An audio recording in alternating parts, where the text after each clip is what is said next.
Human history, as we know it, is not the full story. What we are taught in schools and what we read in textbooks is a version written by the winners, by kings, conquerors, and religious authorities who decided what should be remembered and what should be forgotten. But is this the complete picture?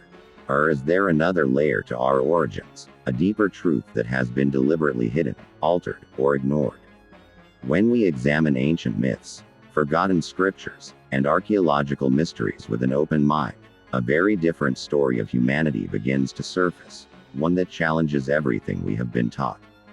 Let us begin with the earliest known civilization, Sumer.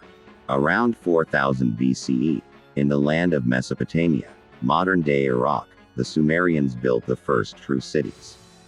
They invented writing in the form of cuneiform, developed advanced mathematics, mapped the stars, created irrigation canals, and organized themselves into complex societies. By all definitions, they were the cradle of civilization. But their own writings tell us something astonishing. According to Sumerian texts, their knowledge was not entirely their own. They credited a group of divine beings called the Anunnaki, which literally means, those who from heaven to earth came. These beings, described as powerful and godlike, descended from the sky and imparted wisdom, agriculture, and laws to humanity. To the Sumerians, the Anunnaki were gods. To modern alternative historians, they may have been something far more tangible. The theme of beings descending from the heavens is not unique to Sumer. In the Book of Enoch, an ancient text that was excluded from the Bible, we read of the Watchers. These Watchers were angels sent to earth to observe humanity. But over time, they abandoned their divine mission. They began to interact with humans, teaching them secrets of heaven, metallurgy, astronomy, cosmetics, and even warfare. The Watchers crossed a forbidden line when they took human women as partners. Their union gave birth to the Nephilim, giant hybrid beings described as violent, ravenous, and destructive. The Nephilim threatened humanity's survival, devouring crops, animals, and even people. According to the story, the Watchers were punished for their crimes, imprisoned deep beneath the earth. The Nephilim, along with much of the corrupted world, were wiped out by a great flood. The story of the Nephilim appears not only in Enoch but also in the book of Genesis. There, too, the Nephilim are described as giants who made ordinary men feel like insects in their presence. Are these passages simply symbolic, or are they faint memories of real beings that once walked the earth? The question is far from resolved. What makes the Nephilim story even more intriguing is that legends of giants appear in nearly every culture around the world.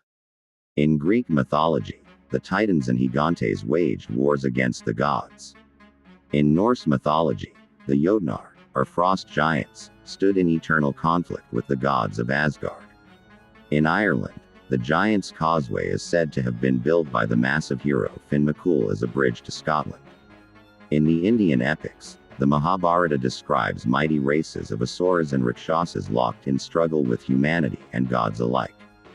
The consistency of these accounts across cultures raises a critical question.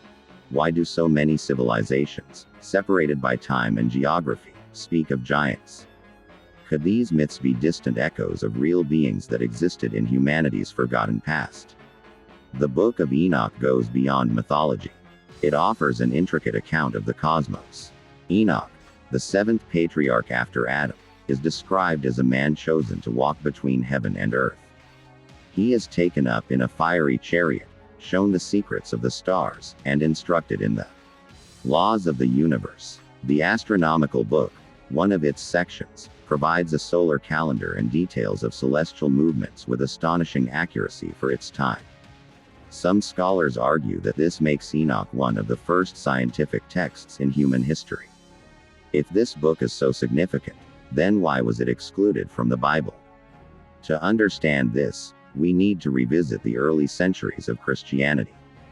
After the death of Christ, many communities across the Roman Empire had their own gospels, epistles, and sacred writings. There was no single, unified Bible. Over the next 3 centuries, church authorities sought to establish a canon, a fixed collection of books considered divinely inspired. This was not a neutral process. It was shaped by politics, by theological disputes, and by the desire for unity and control. In the process, many texts were deliberately left out, labeled heretical, or destroyed. The Gospel of Mary, which portrays Mary Magdalene as Jesus' closest disciple, was excluded. The Gospel of Thomas, filled with mystical sayings of Jesus, was excluded. And the Book of Enoch, with its radical narrative of fallen angels, hybrid giants, and cosmic knowledge, was excluded. Why? Perhaps because it painted a picture of human history that was too unconventional, too challenging to the authority of the Church. If humanity had received knowledge from beings beyond the earth, then the monopoly of divine truth claimed by religious institutions would be undermined. Thus, Enoch was quietly removed from mainstream tradition, surviving only in fragments and in the traditions of Ethiopia, where it remains part of the biblical canon to this day. But the suppression of Enoch did not erase the story. When we compare the Sumerian tales of the Anunnaki with the Watchers of Enoch, the parallels are striking. Both describe powerful beings descending from the heavens. Both speak of forbidden unions with humans. Both culminate in the creation of giants and the punishment of a flood. Could it be that these are different versions of the same original story? That humanity, across cultures, was preserving memories of an ancient encounter with beings not of this world. Science gives us a clue. Around 10,000 BCE, at the end of the last ice age, the Earth underwent catastrophic changes. Glaciers melted, sea levels rose by more than 100 meters, and entire coastlines were swallowed by the oceans. To people of that time, it would have felt like a global flood. This is precisely the era when agriculture suddenly appeared, when nomadic hunter-gatherers began settling, and when civilizations first began to rise. Could it be that after this great disaster, humanity was guided or accelerated by knowledge from elsewhere? The idea is not entirely far-fetched. Modern thinkers like Nikola Tesla have emphasized that the universe is built on energy, frequency, and vibration, concepts that resonate eerily with ancient texts that speak of divine light, celestial harmonies, and the secrets of thunder and lightning. Were ancient prophets like Enoch glimpsing the same truths that science is only now beginning to understand? The implications are profound. If these myths are taken literally, then human civilization may not be the result of slow, isolated progress but of intervention, whether divine, extraterrestrial, or from a forgotten advanced culture. And if they are symbolic, then at the very least, they reflect humanity's awareness of a connection to something greater than ourselves, a cosmic lineage beyond Earth. This is why the story matters. It challenges us to rethink who we are. We are not just accidental beings shaped by random evolution and survival.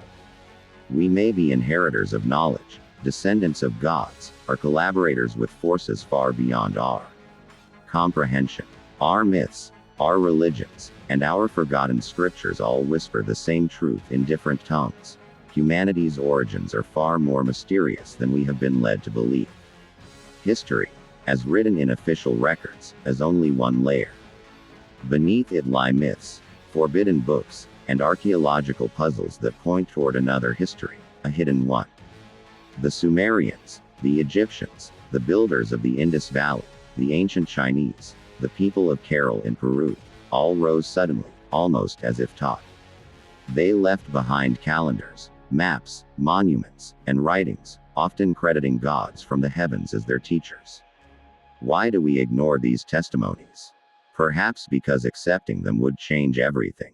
It would mean that humanity's story is not confined to Earth. It would mean that we are part of a larger cosmic drama, one that began long before our recorded history. It would mean that the Watchers, the Anunnaki, the Nephilim, and the gods of old were not just myths but actors in our real, forgotten past. So, who were the first civilizations to set foot on our planet? Archaeology tells us. The Sumerians, Egyptians, Indus Valley, Shang, and Norte Chico. But mythology tells us another version. Civilizations guided by watchers, by gods, by beings from the sky. Both stories coexist. One is grounded in evidence, the other is preserved in myth. And perhaps, in the overlap of the two, lies the real story of who we are. Human history is not just the history of kings and wars. It is the story of memory and forgetting. It is the story of knowledge preserved in allegory, waiting for us to look again with new eyes. And perhaps now, in this age of rediscovery, we are finally ready to remember what was hidden all along.